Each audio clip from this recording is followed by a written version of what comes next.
اللہم صلی علی محمد و آل محمد، اللہم صلی علی محمد و آل محمد، اللہم صلی علی محمد و آل محمد۔ کسی شہر میں ایک بادشاہ رہتا تھا۔ اس نے ایک روز اپنے وزیر سے کہا کہ سامان شکار تیار کرو۔ بات ہی بات میں سب سامان شکار تیار ہو گیا۔ بادشاہ اور وزیر دونوں کی لڑکیوں نے بھی ساتھ چلنے کی درخواست کی۔ بادشاہ نے منظور کر لیا، چنانچہ یہ دونوں لڑکیاں بھی ہمراہ ہو گئیں۔ چلتے چلتے ایک جنگل سے گزر ہوا اور وہیں سب نے قیام کیا اور ناشتہ کرنے میں مشغول ہو گئے کہ یکایک شدید آندھی آئی اور ایک کو دوسرے کی خبر نہ رہی۔ بادشاہ اور وزیر لشکر سے غائب ہو گئے اور لڑکیوں کا کھٹولہ اڑ کر پہاڑ کی چوٹی پر جا لگا۔ جب طوفان ختم ہوا تو بادشاہ کو اپنا تمام سامان اور لشکر تو مل گیا، لیکن دونوں لڑکیوں کا کوئی پتہ نہ چل سکا۔ مجبور ہو کر بادشاہ اور وزیر دونوں واپس آ گئے۔ اتفاق سے اسی روز کسی دوسرے ملک کا بادشاہ بھی اس جنگل میں شکار کو گیا تھا۔ وہ پانی کی تلاش میں پریشان تھا۔ سپاہی ادھر ادھر پانی کی تلاش میں پھرتے رہے۔ اب ان دونوں لڑکیوں کا حال سنو۔ ماں باپ سے چھٹ کر بادشاہ زادی اور وزیر زادی دونوں گلے لگ کر بہت روئیں اور روتے روتے بے ہوش ہو گئیں۔ انہوں نے خواب میں دیکھا کہ ایک بی بی نقاب پوش تشریف لائی ہیں، اللہم صلی علی محمد و آل محمد، اور فرماتی ہیں کہ تم منت مان لو، ہم اپنے ماں باپ سے ملیں گی تو جناب سیدہ سلام اللہ علیہ کا معجزہ سنیں گی۔ دونوں لڑکیوں کو جب ہوش آیا تو انہوں نے منت مان لی۔ پروردگار عالم سبب الاسباب ہے۔ وہ سپاہی جو پانی کی تلاش میں گیا تھا، جب پہاڑ کی چوٹی پر پہنچا تو کیا دیکھتا ہے کہ دونوں لڑکیاں بیٹھی رو رہی ہیں۔ اس نے ان سے حالات دریافت کیے کہ تم یہاں کیسے آئیں۔ ان لڑکیوں نے سارا واقعہ اس سے بیان کیا اور اس سپاہی نے لڑکیوں کو تسلی اور تشفیع دی اور کہا کہ اگر تمہیں اپنے ساتھ لے چلوں تو چلو گی؟ لڑکیاں راضی ہو گئیں۔ سپاہی نے بادشاہ کی خدمت میں حاضر ہو کر ان لڑکیوں کا واقعہ بیان کیا۔ بادشاہ نے فوراً اپنے نوکروں کو بھیج کر لڑکیوں کو بلوا لیا اور وزیر نے ان لڑکیوں کو بڑے آرام سے اپنے گھر میں۔ چند روز کے بعد جب ان لڑکیوں کے ماں باپ کو خبر ہوئی کہ فلاں بادشاہ کے ہاں یہ دونوں لڑکیاں زندہ سلامت موجود ہیں تو ان کو بڑی خوشی ہوئی اور انہوں نے اس بادشاہ کو شکریہ کا خط لکھا اور لڑکیوں کو بھیج دینے کی خواہش کی۔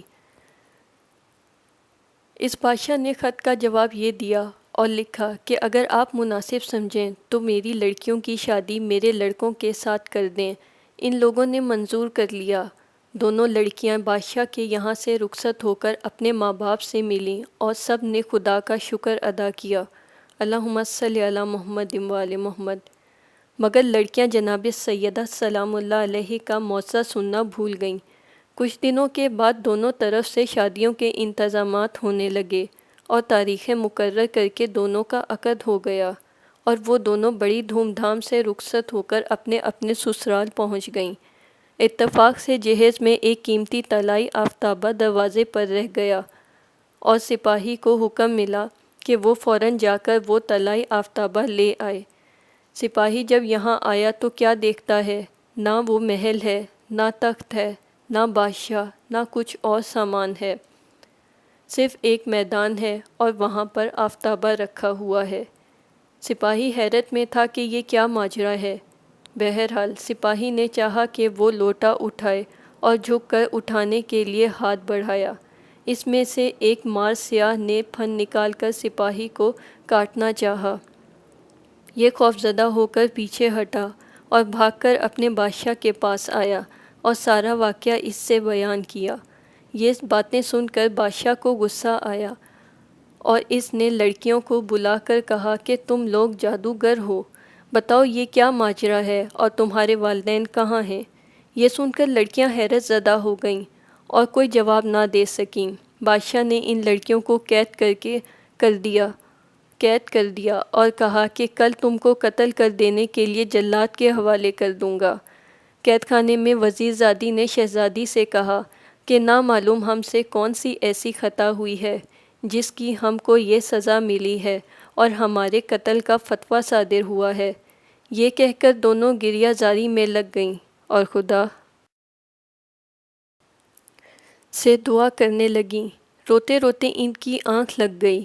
خواب میں دیکھا کہ وہی نقاب پوش بی بی آئی ہیں، اللہم صلی علی محمد وآل محمد، اور فرمانے لگیں کہ ہم نے مانا تھا کہ جناب سیدہ سلام اللہ علیہ کا معجزہ سنیں گی، مگر تم نے بھلا دیا۔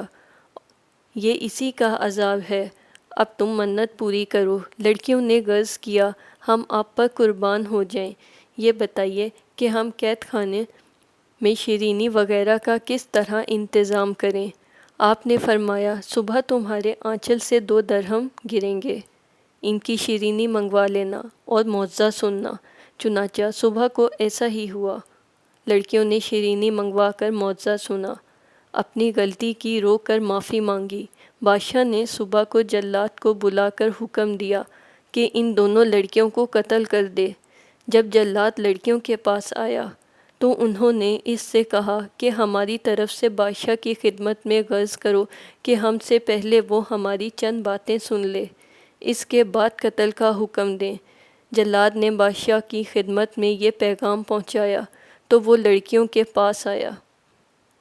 لڑکیوں نے رو کر عرض کیا کہ غریب پرور، جب ہم دونوں آندھی سے اڑ کر پہاڑ پر پہنچیں اور روتے روتے بے ہوش ہو گئیں تو ایک نقاب پوش بی بی آئی تھیں، اللہم صلی علی محمد وآل محمد، اور فرمایا تم جناب سیدہ سلام اللہ علیہ کی منت معجزہ مان لو تو اپنے والدین سے ملو گی۔ ہم نے منت مان لی تھی لیکن اپنے والدین سے ملنے کے بعد یہ منت بھول گئے جس کا یہ عذاب تھا۔ اب آپ سپاہی کو پھر بھیجیے اور ہمارے والدین کے حالات دریافت کروائیے۔ بادشاہ نے سپاہیوں کو دوبارہ ان کے والدین کے ملک میں روانہ کیا تو وہاں بادشاہ اور ان کا تخت و تاج سب کچھ موجود تھا۔ سپاہیوں نے واپس آ کر بادشاہ سے جب بیان کیا تو اس کو یقین ہو گیا کہ بے شک یہ عذاب الہی تھا اور کچھ نہ تھا۔ بادشاہ خوش ہو گیا اور بچیاں قید سے آزاد ہو گئیں، اللہم صلی علی محمد وآل محمد۔ یہ دوسرا معجزہ وہ برقع پوش بی بی اس سنارن سے کہہ کر غائب ہو گئیں۔ سنارن اپنے گھر آئی تو دیکھا کہ ان پڑوسیوں کے گھروں میں آگ لگ گئی ہے جنہوں نے معجزہ سننے سے انکار کر دیا تھا۔ دعا کرو کہ بحق محمد صلی اللہ علیہ وآلہ وسلم جس طرح سنارن اور ان لڑکیوں کی مراد پوری ہوئی، اسی طرح ہر مومن اور ہر مومنہ اور ہر مسلم اور ہر مسلمہ کی بھی ہر مراد پوری ہو، آمین یا رب العالمین۔ اللہم صلی علی محمد وآل محمد، اللہم صلی علی محمد وآل محمد، اللہم صلی علی محمد وآل محمد۔